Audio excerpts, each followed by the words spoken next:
He guys, I hope कि आप सभी बहुत ही अच्छे होंगे। और आज की वीडियो में हम बात करने वाले हैं एमपी सब इंजीनियर के डिपार्टमेंट के बारे में। तो हम बात करेंगे इसमें पीडब्ल्यूडी डिपार्टमेंट और साथ ही साथ जो दो और डिपार्टमेंट थंबनेल में आपने देखे हैं उनके बारे में हम बात करेंगे।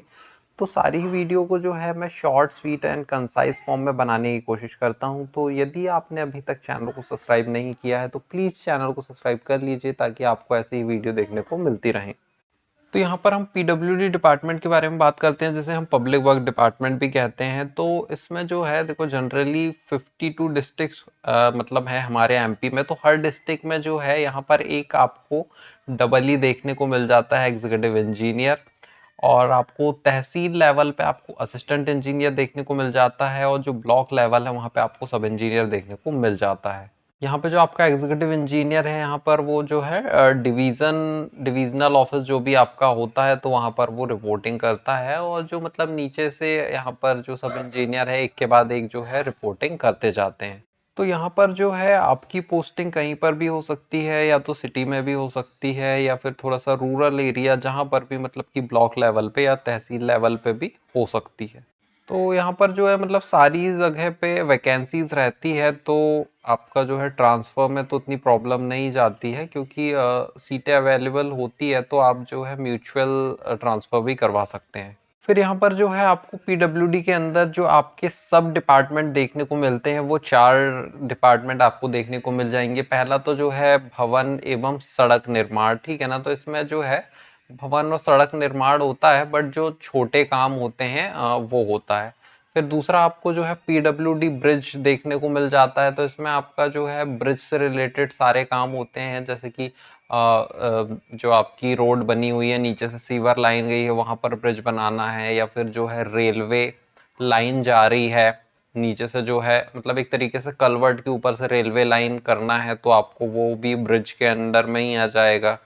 फिर तीसरा जो है आपका PIU जो है, तो इसमें प्रोजेक्ट इम्प्लीमेंटेशन यूनिट। तो इसमें जो है आपका जो भी टेंडर रहता है पीडब्ल्यूडी की तरफ से, और 2 लाख रुपए से ऊपर की जितनी भी बिल्डिंग्स रहती हैं, या फिर जो भी स्ट्रक्चर हैं, तो वो सब जो है इस वाले सब डिपार्टमेंट के अंदर में आता है। फिर फोर्थ जो डिपार्टमेंट है वो MPRDC है, यानी कि Madhya Pradesh road development corporation. तो इसमें जो है आपको प्योरली रोड से रिलेटेड काम होते हैं। मतलब कि जो नेशनल हाईवे हैं वो तो NHAI देखता है, लेकिन जैसे कि जो रोड है मेजर, जैसे डिस्ट्रिक्ट टू डिस्ट्रिक्ट कनेक्ट करना है, तो वो जो है पीडब्ल्यूडी करता है। या फिर एक गांव से दूसरे गांव में जो करना है, तो वो भी सब ये जो है पीडब्ल्यूडी के अंडर में आता है। और चाहे तो आप जो है पीडब्ल्यूडी के ऑफिशियल साइट पे भी जाके देख सकते हैं, तो वहाँ पर भी इस तरीके से दिखाता है कि लोक निर्माण विभाग जो है ये एक सारे काम, फ्लाईओवर ब्रिज हो गया, आपका पुल हो गया, और जिले के जो मार्ग हैं, तो ये सारी चीज़ें जो है पीडब्ल्यूडी के अंडर में आती हैं। अब यहाँ पर यदि बात करें कि जो पीडब्ल्यूडी इंजीनियर है तो उसका वर्क क्या होता है, तो देखो उसका वर्क जो है ग्राउंड लेवल पे जो काम करता है वो सब इंजीनियर ही करता है, ठीक है ना। उसके ऊपर तो आपको जो है रिपोर्टिंग करनी होती है। तो यहाँ पर जो सब इंजीनियर है उसे प्लानिंग करना होता है, एस्टिमेशन भी उसे निकालनी होती है, एस्टिमेशन जो कॉस्ट होता है, और काम का जो एग्जीक्यूशन है वो भी उसे करवाना होता है।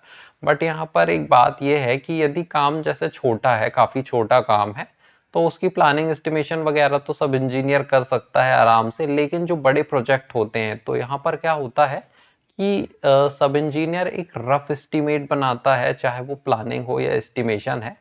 और जो कंसल्टेंसी होती है, मतलब कंसल्टेंसी मतलब आप समझ गए होंगे कि एक जो थर्ड पार्टी होती है, उसमें आपका जो है आर्किटेक्ट भी होता है, और एक तरीके से वो भी कंपनी होती है, उनके पास भी सारे एम्प्लॉय होते हैं। तो यहाँ से सब इंजीनियर बताता है कि डिपार्टमेंट को किस तरह की रिक्वायरमेंट है, और वो उसे जो है काम करते हैं, दोनों ही लोग मिलके काम करते हैं। बट ये जो काम होता है, मतलब जो काम करवा रहा होता है वो और कोई कंपनी होती है। जैसे कि सपोज जबलपुर में जो ब्रिज बन रहा है, फ्लाईओवर ब्रिज बन रहा है, तो इसका टेंडर निकला, तो इसे जो है एनसीसी कंपनी ने लिया। तो कंस्ट्रक्शन का काम कंपनी कर रही है, उसके पास भी सारे एम्प्लॉय हैं, आर्किटेक्ट से लेके और सारे ही चीज़ें। बट जो सुपरविज़न हो रहा है वो कौन कर रहा है, वो पीडब्ल्यूडी के इंजीनियर कर रहे हैं। तो जो सुपरविज़न करने में हेल्प कर रहे हैं, वो पीडब्ल्यूडी ने किसी और को हायर किया होगा, किसी और कंसल्टेंसी को हायर किया होगा, तो वो पीडब्ल्यूडी के इंजीनियर के साथ आपके साथ मिलके जो है उसका सुपरविज़न और जो भी सारी चीज़ें हैं तो वो देखते हैं। तो इससे क्या है कि मतलब ज़्यादा परेशानी नहीं होती है आपको, क्योंकि आपके सपोर्ट में भी जो है ये कंसल्टेंसी के इंजीनियर रहते हैं। फिर देखो यहाँ पर जो है पीडब्ल्यूडी इंजीनियर का स्टेटस तो काफ़ी अच्छा होता है, पैसा भी काफ़ी अच्छा होता है, और लेकिन थोड़ा-सा जो वर्कलोड की बात कर लेते हैं कि वो मतलब क्यों होता है। जनरली हम सुनते हैं कि पैसा और सारी चीज़ें तो अच्छी है, लेकिन थोड़ी-सी प्रॉब्लम्स भी रहती हैं। तो उसका कारण ये है कि जैसे कि जो गेस्ट हाउस वगैरह हैं, वो आपके अंडर में आते हैं शहर में। जो कोई भी सभा होनी है पॉलिटिकल पार्टी की, तो उसका अरेंजमेंट आपको देखना है। कोई मंत्री आ रहा है तो हेलीपैड बनवाना है तो आपको देखना है। तो जो पॉलिटिकल इंटरेक्शन है वो काफ़ी ज़्यादा रहता है। अब जैसे कोई वीआईपी आ रहा है गेस्ट हाउस में, कोई प्रॉब्लम उसे समझ में आ रही है, तो वाद विवाद की स्थिति बन जाती है, कोई सभा हो रही है, तो इस तरीके से मतलब यदि आपको तो पता है कि पॉलिटिकल प्रेशर में मतलब कोई भी छोटी मोटी चीज़ें होती हैं, तो यहाँ पर फिर सीधा सब इंजीनियर पे सवाल उठा दिए जाते हैं। बट जब आप काम करने लगते हो तो फिर इसका यूज टू आप हो जाते हो, और जो आपके सीनियर हैं तो आप बातचीत करके एक तरीके से जो भी अब सारे लोग तो काम कर ही रहे हैं तो आप भी आराम से कर लोगे। फिर ट्रांसफ़र का तो मैंने पहले ही बता दिया है कि उतनी कोई प्रॉब्लम इसमें नहीं रहती है। तो आई होप आपको जो है पीडब्ल्यूडी के बारे में अच्छे से या जो भी मतलब इन्फॉर्मेशन है वो आपको मिल गई होगी। अब बात कर लेते हैं मध्य प्रदेश पुलिस आवास एवं अधोसंरचना विभाग भोपाल की। तो देखो यार, इसमें क्या है, एक बात मैं यहाँ पे बताना चाह रहा हूँ कि यदि सब इंजीनियर का काम जो है उसके दो ही काम होते हैं। एक तो कंस्ट्रक्शन करवाना, और जो कंस्ट्रक्शन पहले से हो चुका है उनका मेंटेनेंस करवाना। तो ये दो काम आपके सब इंजीनियर के हमेशा ही रहते हैं। तो इस डिपार्टमेंट में क्या है, आपको क्या कंस्ट्रक्शन करवाना होता है, जैसे कि जो पुलिस क्वार्टर हैं जहाँ पर पुलिस वाले वो रहते हैं, उनकी फैमिली के साथ में रहते हैं, तो उसका कंस्ट्रक्शन आपको करवाना होता है। तो एक ये काफ़ी मेजर प्रोजेक्ट होता है और काफ़ी टाइम लग जाता है एक ही प्रोजेक्ट में। वहाँ पर आपकी जो है एक तरीके से टीम होती है जिसमें असिस्टेंट इंजीनियर भी होता है, सब इंजीनियर भी होते हैं। अब कितने नंबर ऑफ असिस्टेंट इंजीनियर और सब इंजीनियर हो रहे हैं, वो कितना बड़ा प्रोजेक्ट है उस पर डिपेंड करता है। तो अब जनरली तो क्या होता है कि सिटी में ही प्रोजेक्ट होते हैं, लेकिन कई बार ये होता है कि सिटी में जगह नहीं मिल रही है, तो थोड़ा सा नियर बाय जो रूरल एरिया है या शहर से लगा हुआ कोई गांव वाला एरिया है, तो वहाँ पर भी जो है इस तरीके के प्रोजेक्ट चलते होते हैं।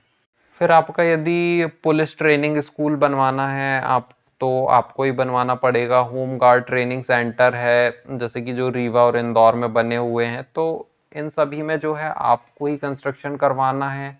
और यदि ये पहले से बने हुए हैं तो मेंटेनेंस का काम भी जो है आपको ही देखना है। मतलब आपका काम होता है केवल सुपरविजन करने का। इन सभी चीज़ों के लिए टेंडर निकलते हैं, बिडिंग होती है, और सामने वाला जो कॉन्ट्रैक्टर है जिसे भी ये टेंडर मिलता है वो काम करता है, आपको सुपरविजन करना होता है।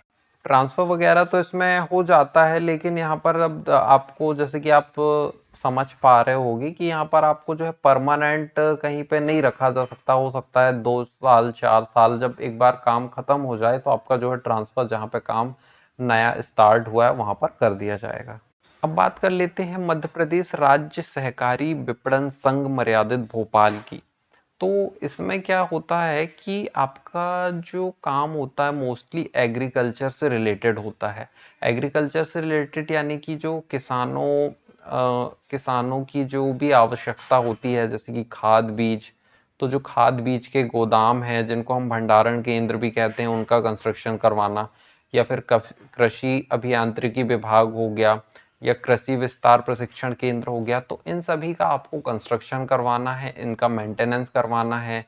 यदि यहाँ पर बाउंड्री वॉल बनवाना है या फिर जो भी एक्स वाई जेड वहाँ पे रिक्वायरमेंट है उसका टेंडर निकलेगा, आपको कंस्ट्रक्शन करवाना है। या फिर जो है भवन जर्जर हो गया है तो आपको उसकी मरम्मत करवाना है। तो कुल मिला के जो है एग्रीकल्चर से रिलेटेड जितने भी स्ट्रक्चर हैं जो उसमें यूज़ हो रहे हैं, तो वहाँ पे आपका काम रहेगा। काम तो आपका कंस्ट्रक्शन और मेंटेनेंस का ही रहेगा, आप किसी भी डिपार्टमेंट में चले जाओ। वर्कलोड वगैरह उतना ज़्यादा होता नहीं है, जो डिपार्टमेंट थोड़े छोटे होते हैं तो उसमें वर्कलोड उतना कोई प्रॉब्लम वाली बात नहीं होती और ट्रांसफ़र भी आपका जो है आसानी से हो जाएगा, क्योंकि मतलब ये विपणन संघ की जो भी कहना चाहिए ऑफिसेस या सारी चीज़ें रहते हैं तो वो हर ही डिस्ट्रिक्ट में रहते हैं, तो उसमें ट्रांसफ़र में भी कोई प्रॉब्लम नहीं होगी। तो आई होप आपको जो है सारी ही चीज़ें अच्छे से समझ में आ गई होगी तीनों डिपार्टमेंट के बारे में, और यदि वीडियो अच्छा लगा होगा तो प्लीज़ वीडियो को लाइक कर दें, चैनल को सब्सक्राइब करना मत भूलना। तो मिलते हैं किसी नेक्स्ट वीडियो में, तब तक के लिए बाय बाय।